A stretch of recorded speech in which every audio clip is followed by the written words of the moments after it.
Our hearts beat to the city streets. We began to feel the fire. We rise like tall buildings as the chemicals they take us higher.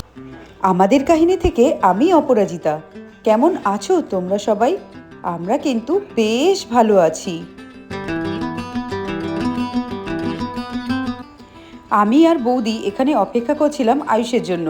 তিনজনে একসাথেই বেরিয়েছিলাম। রাস্তায় বেরিয়ে হঠাৎ মনে পড়লো আয়ুষর জলের বোতল আনেনি, তাই দৌড়ে বাড়ি গেছিল জল আনার জন্য।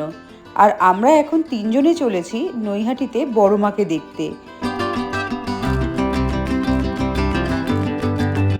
যারা জানো না বড় মাকে, তাদের জন্য বলছি, বড় মা হচ্ছে নৈহাটির সবথেকে বিখ্যাত এবং অতি পুরনো একটি কালী ঠাকুরের মন্দির, এবং সেই কালী মাতার নাম হচ্ছে বড় মা।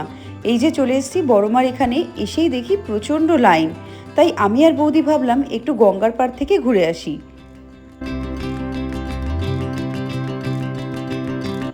আমার মামাবাড়ি থেকে বড় মার মন্দিরের দূরত্ব ওই পায়ে হেঁটে 8 থেকে 10 মিনিট মতো লাগে। সেই কারণে আমরা টোটো করিনি। আমি আর বৌদি গল্প করতে করতে আয়ুষকে সাথে নিয়ে একসাথেই চলে এসেছি। গঙ্গার পবিত্র জল আমরা তিনজনেই মাথায় একটু ছিটিয়ে নিলাম। আর ওঠার পথে দেখছি একটা কাঁকড়াওয়ালা বসছে। এবার যখন বাড়িতে এসেছি প্রথমেই বাবাকে বলেছিলাম কাঁকড়া খাবো, কিন্তু বাবা সারা বাজার খুঁজে খুঁজে কাঁকড়া আর পাইনি। আর এখানে যখন কাঁকড়া দেখছি, আমি বৌদিকে বললাম, বৌদি কাঁকড়াটা নিয়ে নিই, রাত্রেবেলা আমরা রান্না করে খাবো। বৌদি বললো বৌদিরা রান্না করতে পারে না, তাই রান্নার ডিপার্টমেন্টটা আমি নিয়েই কাঁকড়াটা কিনে নিয়েছি। কাঁকড়া কিনে কাঁকড়াওয়ালার কাছে কাঁকড়া রেখে ভালো করে হাত পা ধুয়ে নিয়েছি। তারপর দেখি এখানে মন্দির খুলে গেছে, কিন্তু তখনও একটু লাইন ছিল, তাই আমরা লাইনে দাঁড়িয়ে পড়েছি মন্দিরে ঢুকবো বলে।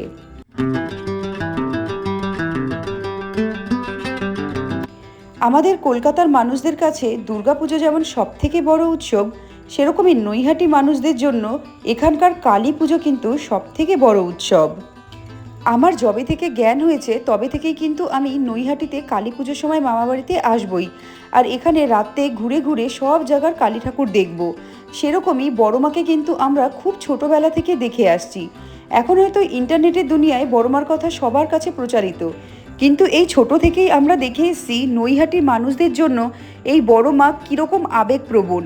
আর এই বড় মার বিসর্জনের কথা আর কি বলবো, এখন তো ইন্টারনেটে সবই দেখা যাচ্ছে।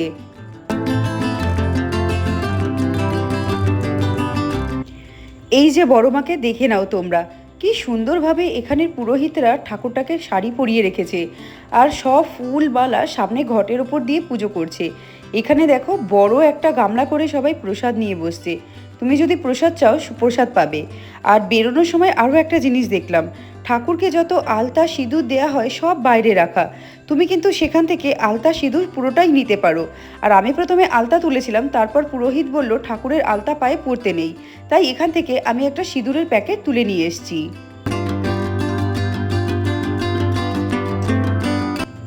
এরপরে আমরা তিনজনে মিলে আইসক্রিমের দোকানে ঢুকে আইসক্রিম খেলাম।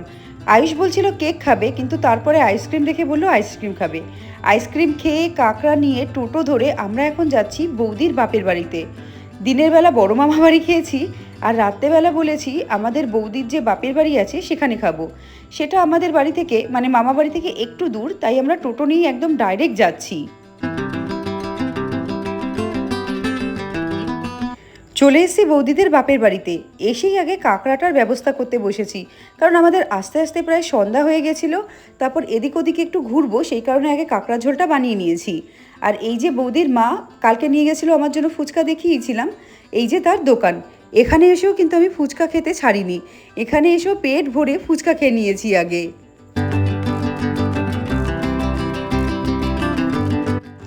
ফুচকা খেয়ে বৌদিদের সাথে আড্ডা মেরে এদিক ওদিক ঘুরে যখন 12টা মতন বাজে, তখন পেটে একটু জায়গা হয়েছে। আর বেশি অপেক্ষা করালাম না বৌদির মাদের, তখনই বললাম আমাদের ডিনারটা দিয়ে দাও। ডিনার খেয়ে এখন চলে যাচ্ছি বড় মামা বাড়িতে। বড় মামা বাড়িতে আজকে রাতটা ঘুমাবো, তারপর ওখানে সকালবেলা খাওয়া দাওয়া হবে। খাওয়া দাওয়া করে আমরা কিন্তু চলে যাব ছোট মামা বাড়ি।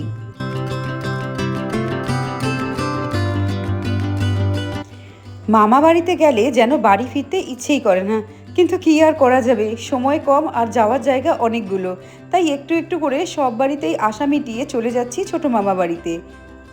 ছোটো মামা বাড়িতে গিয়ে কিন্তু আমরা একটুও সময় নষ্ট করিনি, গিয়েই বসে পড়েছি খেতে। এখান থেকে খাওয়া দাওয়া করে আমাদের প্ল্যান হচ্ছে মায়াপুর যাওয়ার, আর মায়াপুরে কিন্তু বৌদি আর আয়ুষও যাবে। তাই এখানে বলেছিলাম নিরামিষ খাবো। দাদা একটু রাগ করেছিল নিরামিষের কথা শুনে, কিন্তু যখন শুনলো মন্দিরে যাব তখন আর কিছু বলল না।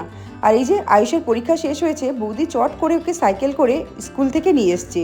তো আমরা প্রথমে 3 জন চলে গেছিলাম স্টেশনে, কারণ টিকিট কাটা, মা বাবার একটু সিঁড়ি ভেঙে উঠতেও প্রবলেম হয়, তাই আস্তে আস্তে যাবে বলে আগে চলে গেছি। আর বৌদি, বৌদির মা, আয়ুষ সবাই পরে আসছে।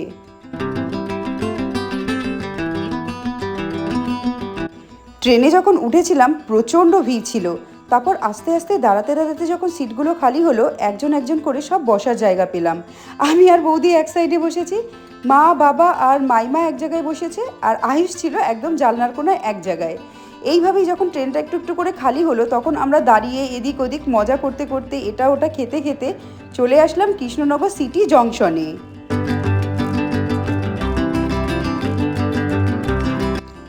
আমরা স্টেশন থেকে নেমে কিভাবে গঙ্গা পার হয়ে যেতে হয় সেই রাস্তাটা জানি, কিন্তু যেহেতু বৃষ্টি পড়ছিল সেই কারণে আমরা টোটো নিয়ে নিয়েছিলাম ডাইরেক্ট।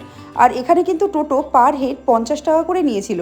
50 টাকা করে নিয়েছিল, যতটা রাস্তা সেই অনুযায়ী ঠিকঠাকই ছিল, বা আমি বলবো কমই ছিল। কিন্তু রাস্তাটা কিন্তু টোটো করে আসতে অনেকটা টাইম লেগে গেছে, প্রায় 1 ঘন্টা মতন, যেটা আমরা গঙ্গা পার হয়ে আসলে হয়তো আধ ঘন্টায় পৌঁছে যেতাম। তারপর বিকেলবেলা চলে এসেছি মায়াপুরে। মায়াপুরের মন্দিরটা দেখলেই যেন শান্তি।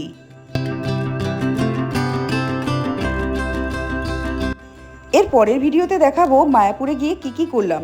আর এই ভিডিওটা এখানেই শেষ করি। ভিডিওটা তোমাদের ভালো লাগলে ভিডিওটার জন্য একটা লাইক করো, চ্যানেলটাকে সাবস্ক্রাইব করো। এবার আসি, টাটা।